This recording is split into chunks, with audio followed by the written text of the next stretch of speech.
ये तो बात हुई सोने चांदी की, लेकिन बात अब यहाँ पर मॉनसून की कर लेते हैं। हमारे साथ राधेश्याम शर्मा जी जुड़ चुके हैं।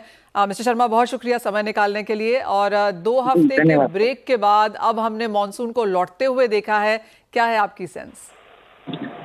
देखिए, खासकर राजस्थान के लिए बात करें तो पिछले 2-3 दिनों से ही pre monsoon kind of activity, thunderstorm, lightning, gusty winds के साथ में मॉडरेट टू इंटेंस रेनफॉल के स्पेल्स शुरू हो चुके हैं।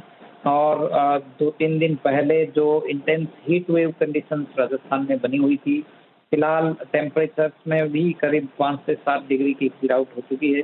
तो ऐसे में जिस रेन का इंतजार किया जा रहा था बेसिकली, और राजस्थान में वो पिछले 2 दिनों से शुरू है। आज भी देखें तो वेस्ट और ईस्ट राजस्थान के कई पार्ट्स में थंडरस्टॉर्म के साथ में रेन एक्टिविटी कंटिन्यू रहेगी। लास्ट 24 आवर्स में भी यदि बात करें तो साउथ और साउथ ईस्ट राजस्थान में कई जगह पे कहीं-कहीं भारी बारिश भी रिपोर्ट हुई है। और अगले आने वाले दिनों में भी यदि देखेंगे तो अगले 5-7 दिन ईस्ट राजस्थान में थंडरस्टॉर्म रेन एक्टिविटी कुछ-कुछ इलाकों में कंटिन्यू रहेगी।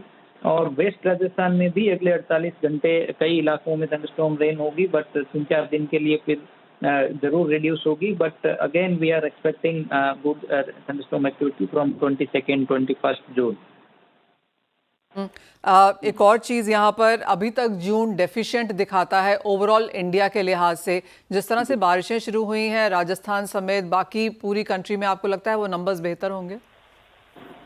देखिए, मानसून के लिए देखें तो इस बार जिस प्रकार मानसून समय से पहले केरल में पहुंचा, इसके बाद तेजी से जो मुंबई तक मानसून ने कवर भी किया, लेकिन इसके बाद 29 मई के बाद अगले 12-13 दिन जो है वो मानसून पूरी तरह से स्टैग्नेंट कंडीशन में रहा। उसमें बहुत ज़्यादा एडवांसमेंट हुआ नहीं।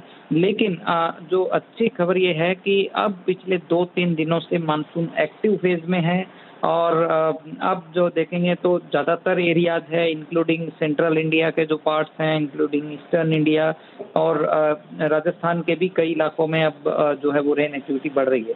तो कुल मिलाकर के अब जो सिचुएशन है ये मानसून के लिहाज से काफ़ी फेवरेबल है। और ये जो मानसून एक्टिव फेज में हुआ है, इसी का नतीजा होगा कि मानसून अब आने वाले दिनों में पूर्वी भारत और मध्य भारत के कई राज्यों की तरफ में आगे बढ़ेगा। और इसी के क्रम में राजस्थान में भी मानसून जो है वो सही समय पर अनसेट होने की संभावना है। हालांकि हम लोग मानसून को अभी भी क्लोजली मॉनिटर कर रहे हैं, बट स्टिल आने वाले जो 10-15 दिन हैं वो मानसून के लिए काफ़ी अच्छे हैं और एक एक्टिव फेज जो है वो दिखने को मिल सकता है। एक फाइनल सवाल, हम जानते हैं कि काफ़ी हद तक किसानों को देर से बुआई करने की यहाँ पर राय दी गई थी। अब जैसे आपने कहा कि 10-15 दिन आगे जाकर एक्टिव रह सकते हैं, तो एग्रीकल्चर में एक पुश बनता हुआ देखेंगे हम?